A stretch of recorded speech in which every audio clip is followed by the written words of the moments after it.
Did you know that there was once a priest named Jesus who served in the temple in Jerusalem?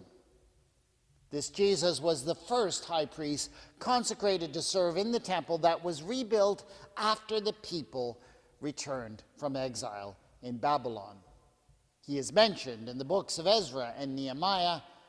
Now his name in Hebrew would have been Joshua, or in Aramaic, Yeshua, but in Greek, the language of the New Testament, the language of the Old Testament that the New Testament writers would have read, his name was Jesus. So here was a significant person at a significant moment in history. And in the book of Zechariah, we are told of a vision that the prophet Zechariah had regarding this priest named Jesus. In Zechariah's vision, he saw the priest, Jesus, prepared to lead a sacrifice in the temple. But then Jesus was accused by someone called the accuser, or in Hebrew, the Satan, of not being worthy of performing the sacrifice. The Satan said that this Jesus was nothing more than a brand plucked from the fire, that is to say, an upstart from the streets, and that he was dressed in dirty clothes and not impressive like a priest was supposed to be. In his vision, Yahweh, the God of Israel, then rebukes the Satan, telling him that Jesus is worthy of making the sacrifice. And what's more, that God will clothe Jesus in clean clothes and a white turban, that God will make him worthy. Now, I realize that this is just a vision, but visions really matter in the biblical tradition. So I just want to focus on this vision for a moment. Zechariah has a vision in which the Satan rebuked Jesus for wanting to perform a sacrifice, and then the Satan was rebuked by God. Any of that sound at all familiar? And perhaps you're wondering why I keep calling him the Satan rather than Satan. Well, it's because that's what it actually says in the Hebrew text. It's not a name. It's rather a title. The Satan, according to much of the Old Testament, is not another name for the devil or the enemy of God. The Satan is someone who's actually on God's team. But he has a very particular job on God's team. He operates as God's attorney general, challenging, testing the actions of people to decide whether or not they are faithful. So that's famously what the Satan does at the beginning of the book of Job with Job. And he seems to be doing the very same thing to this high priest, Jesus, in Zechariah's vision. Now, of course, it is true that over time this figure of the Satan became mingled with another figure, the devil, who operated as God's opponent and enemy. But that was a very slow process of blending.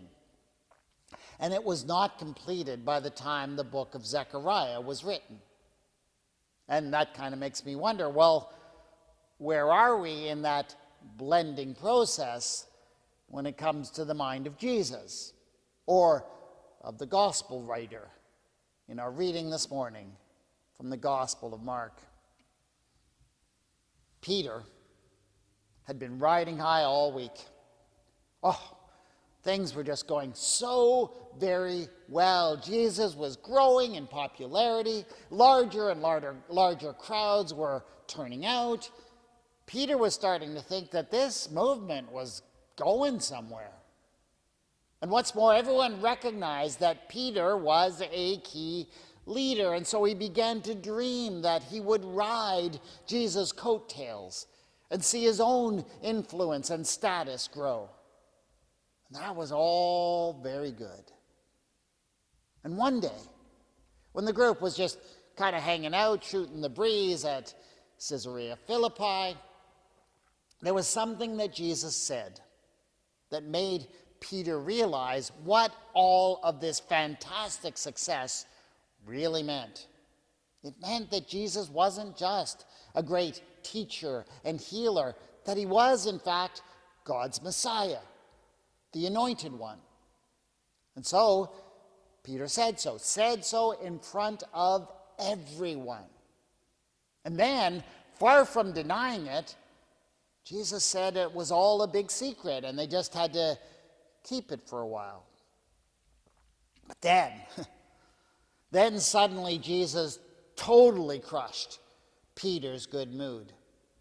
He started talking about how they would have to go down to Jerusalem and that when they did, he would undergo suffering and be rejected by the elders and chief priests and the scribes, and that he would be killed.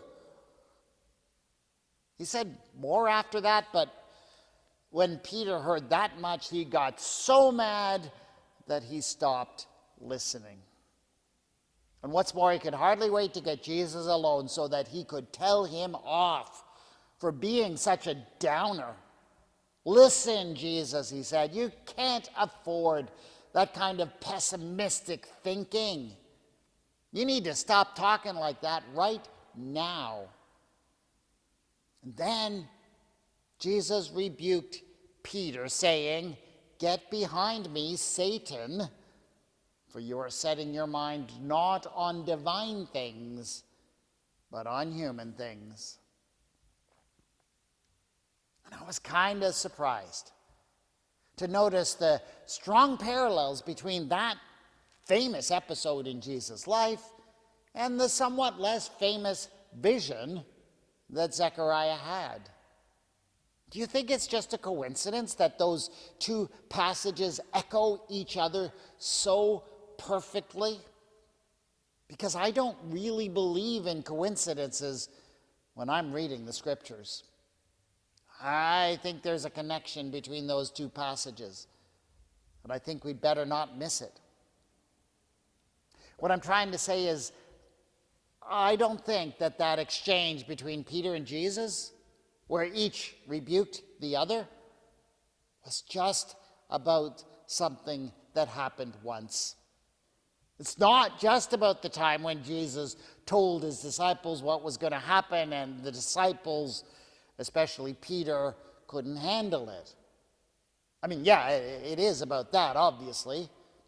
It's about what it means that Jesus is the Messiah, and how people like Peter had one idea of what being Messiah was about, and that it was about honor and glory and continual victory, and that Jesus had a very different idea, and that it was actually about service and sacrifice. And Peter tested Jesus. He didn't tempt him towards evil. If that had been the case, Jesus would have called him the devil. But Jesus didn't call him that. He called him Satan. And he was saying that Peter's rebuke meant that Peter wanted Jesus to take the easy way out, the path of least resistance. That was not a bad thing in itself, but it's what Peter was enticing him towards. He was not enticing him towards evil.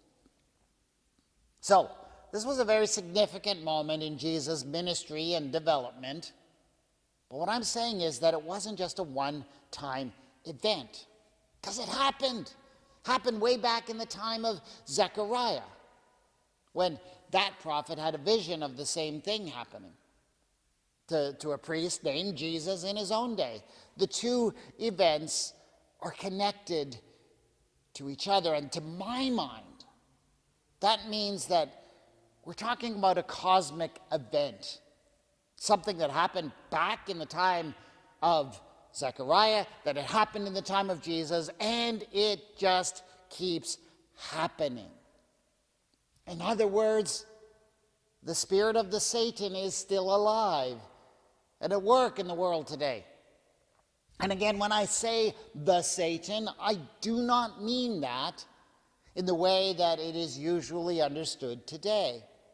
I am not talking about a great malevolent spirit who is at work in this world creating evil, sure, there's a lot of evidence that, that spirit is at work in the world today, but that's not the spirit that Jesus was dealing with as he spoke to Peter. He was talking about a spirit of testing that went forth from God and that tests all of our hearts as we seek to choose between what is good and what is better. I'm thinking about situations like this. You, every day, as you go through this life, you are faced with myriad decisions. You're forced to prioritize certain things. And you're often pushed to prioritize those things that will give you and your family financial security, right? Because that's one of the primary messages of our modern age. All that matters is really how much money you have. That's what security is. And, there's nothing wrong with money. Nothing wrong with seeking that kind of financial security. We are living in a capitalistic society where we are forced to operate according to capitalist systems. So, for example, we do feel pressure to prioritize work over family, to prioritize more pay over sometimes personal health and well-being. More pay is a good thing, especially when it's doing things like creating security for the people you love. And in our world, security usually means money. And so Peter, or the Satan, is constantly coming to us and saying, continue to prioritize these things. But what if God is calling you to prioritize something else? In some cases, that might be your own health. Or it might mean spending more quality time with the people that you love. In some cases, God might be calling you to embrace something that has more meaning than merely getting more money to participate in the economy. Maybe God is even asking you to step out in ministry or service towards others like he was calling Jesus. And maybe God is even calling you to step out and in some risky way to challenge what is wrong in the world right now, possibly at great personal cost. That's also what God was calling Jesus to do. And whenever you consider such things, whenever that call is upon you, you can be sure that the Satan of this world, the Peters of this world, who don't want anyone to rock the boat, who don't want anyone to prioritize anything different, will rebuke you. You may be in such a moment in your life right now. That's what I mean when I say that Zechariah's vision continues to play out in the modern world just as it played out in Jesus' life. And will you, like Jesus, have the courage to rebuke the accuser and choose the path of courage that lies before you? But this is not only about individual action. It's also about how we choose to act corporately in the world. I suspect that the church, for one, is also living out Zechariah's vision today. Because we're still attempting to live out the models of success that we've inherited from our past. We are continuing to try to replicate past glories and past successes. And many of those techniques and strategies, they're just not working like they once did. And it's kind of like the church has become a brand plucked from the fire, a priest in dirty clothes. But whenever anyone suggests that it's time to try something new or different, what is the reaction? Satan rebukes us, suggests that it's just safer to do as we've always done, to do what is familiar. But will we have the courage to rebuke Satan? The corporate and the business world around us has become ever more and more fixed on profits. Every quarter, they are expected to show more and more growth in profits. That's the way of the world in which we live, right? Corporations and business exist for one goal and one goal only: to produce more and more profits for the investors. And it doesn't matter who is suffering, or who can't pay their bills, or who can no longer afford to pay their rents, just so long as the investors are happy at the end of the day. Now, profit in itself is a good thing. It is. It drives investment. It can create security and prosperity for many. But the Satan today seems to be telling the whole world that profit is the only thing that matters, and that all other things must be sacrificed to it. And when profit becomes the absolute priority, I am afraid we have a problem. But will we rebuke Satan and tell him to get behind us? Yeah, it still keeps happening. Satan, the accuser, is still at work, testing us in the world today. Zechariah's vision played out over and over again. But the response is simple. And Jesus shows us the way. It's time to put the accuser behind us. It's time to step out in faith, choosing the better over the good, choosing service over security. And as we do that, we can all choose to play a greater part in the work that God is doing in the world. Lord God, give us all the courage to say, "Get behind me, Satan." Amen.